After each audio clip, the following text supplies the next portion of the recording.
And now on to another arts and culture item. If you are an avid fan of classical music, you would have heard of Korean conductor Chung Myung-whun. Now, he is a legendary figure who had garnered media attention from a very young age.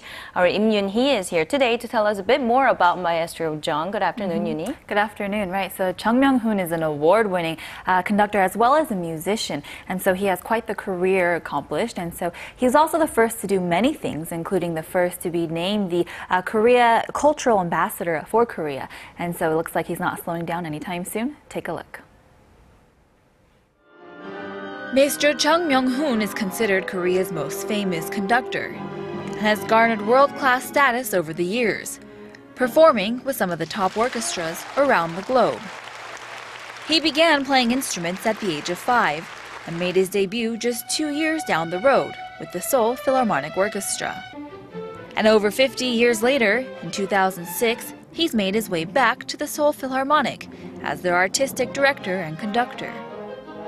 He and the Seoul Philharmonic Orchestra will be making their BBC Proms debut later today.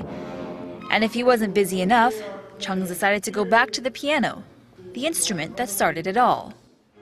Last year, he released his first piano solo album called Chung Myung-whun Piano, which is a short compilation of well-known pieces, including Mozart's variation of Twinkle Twinkle Little Star and Beethoven's For Elise. He's called it a lighthearted project, and this year he's set to perform some of the more complicated pieces on his first ever solo piano tour.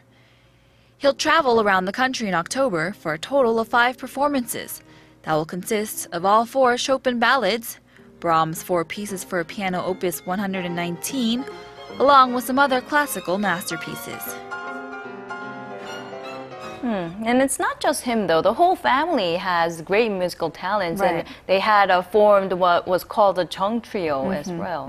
The siblings. But, you know, he started conducting in 1979, and so since then he's led very many internationally renowned opera groups, theaters, and orchestras, including the Opera Bastille, Radio France, Berlin Philharmonic, the Vienna Philharmonic, and London Symphony, just to name a few. So quite the accomplishments there as a conductor, you know, so the Seoul Philharmonic is very, very fortunate to have him there with these years of experience to offer. And what motivated him then to get back to his roots of playing the piano? Right. So he said in multiple interviews that he always wanted to go back to creating his own music. And so he said when he turned 60, when he was younger, he said, when I turn 60, I want to go back to creating my own music. And he turned 60 last year.